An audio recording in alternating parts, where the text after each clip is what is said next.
হাই friends, কি খবৰ আপোনালোকৰ? আশা কৰিছো সকলোৰে ভাল।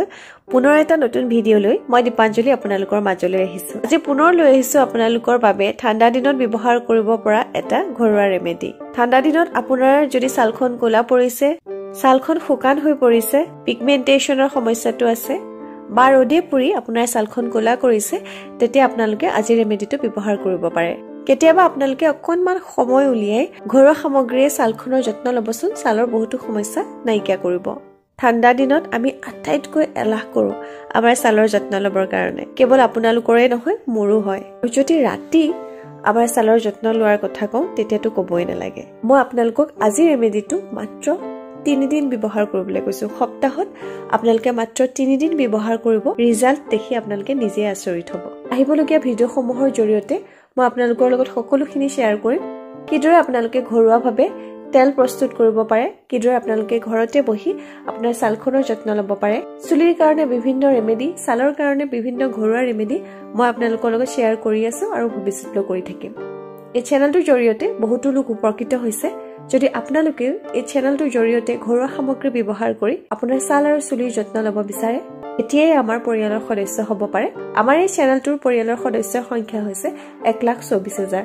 যদি আপুনি হ'ব বিচাৰে, চেনেলটো ছাবস্ক্ৰাইব কৰাৰ লগতে বেল আইকনটো প্ৰেছ কৰিবলৈ একেবাৰে নাপাহৰিব। বলক তেনেহ'লে পলম নকৰি আজিৰ ভিডিঅ'টো আৰম্ভ কৰোঁ। ৰেমেডিটো ব্যৱহাৰ কৰাৰ আগত আপোনালোকে ভালদৰে মুখখন ধুই ল'ব, যাতে মুখত কোনো ধৰণৰ মেকআপ নাথাকে। ইয়াৰ পাছত এইদৰে স্কিনত আপোনালোকে ভালদৰে এপ্লাই কৰিব। মই অলপ ডাঠকৈ এপ্লাই কৰিম। ইয়াত দেখিছে এটা লেয়াৰ এপ্লাই কৰাৰ পাছতে আৰু এটা মই লেয়াৰ ভালদৰে লগাই লৈছো মুখত। আৰু ডিঙিটো এপ্লাই কৰিবলৈ আপোনালোকে একেবাৰে নাপাহৰিব। আমি কেতিয়াবা পাহৰি যাওঁ, ময়ো হয়তো কেতিয়াবা ভিডিঅ'ত দেখুৱাবলৈ থাকি যায়। আপোনালোকে যেতিয়া মুখত লগাব, ডিঙিত কিন্তু লগাবলৈ নাপাহৰিব। এইদৰে ভালদৰে লগাই ল'ব আৰু ইয়াৰ পাছতে আপোনালোকে একো কৰিব নালাগে। 10 বা 15 মিনিটৰ কাৰণে স্কিনত ৰাখি থ'ব। ইয়াৰ পিছত কি কৰিব লাগে মই আপোনালোকক কৈ আছো। মই প্ৰায় 10 মিনিটৰ কাৰণে স্কিনত এইদৰে ৰাখি থৈছিলো। এতিয়া অকণমান মাছাজ কৰিম। লাহে লাহে কৰিব, বেছি জোৰ দি পেলাই নকৰিব, যাতে আমাৰ স্কিনত যি ডেড স্কিন আছে ভালদৰে ৰিমুভ হয় আৰু ইয়াৰ ফলত আপোনাৰ ছালখনৰ উজ্জ্বলতা বৃদ্ধি হ'ব। এইদৰে আপোনালোকে লাহে লাহে স্কিনত মাছাজ দিব। বেছি সময়ৰ কাৰণে নালাগে, 2 মিনিটৰ কাৰণে আপুনি আপোনাৰ স্কিনত এইদৰে ঘঁহিব। ফালে দেখিছেনে, মই আপোনালোকক অকণমান পেকটো ৰিমুভ কৰি দেখুৱাইছো। ছালখন যথেষ্ট চাফা লাগিছে, যথেষ্ট মিহি লাগিছে। এবাৰ ব্যৱহাৰতে আপোনালোকে পৰিৱৰ্তন দেখিবলৈ পাব আৰু যদি আপোনালোকে ৰেগুলাৰ ব্যৱহাৰ কৰে যথেষ্ট উপকৃত হ'ব পাৰিব। আৰু ইয়াৰ পাছতে আপোনালোকে ঠাণ্ডা পানীৰে মুখখন ধুই দিব। বলক তেনেহ'লে পলম নকৰি চাই লওঁ এই ৰেমেডিটো আমি কেনেকৈ তৈয়াৰ কৰিলো।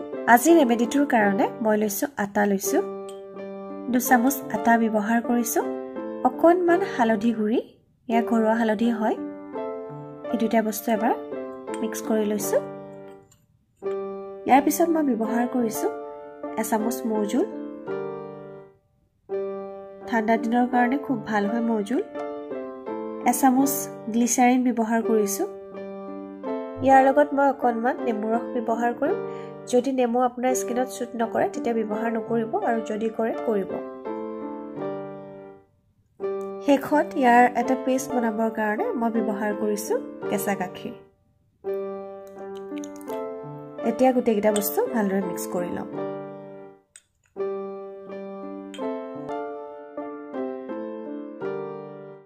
ফ্ৰেণ্ডছ, কেনেকুৱা লাগিলে আজি ভিডিঅ'টো মোক কমেণ্ট কৰি ক'বলৈ নাপাহৰিব। যদি ভাল লাগিলে ভিডিঅ'টো প্লিজ লাইক কৰিব, যিমান পাৰে শ্বেয়াৰ কৰিব আপোনাৰ ফ্ৰেণ্ড চাৰ্কুলৰ মাজত। আৰু এটা নতুন ভিডিঅ' লৈ মই দীপাঞ্জলি পুনৰ আহিম আপোনালোকৰ মাজলৈ। আজি ভিডিঅ'টো ইমানতে শেষ কৰিছো। ধন্যবাদ।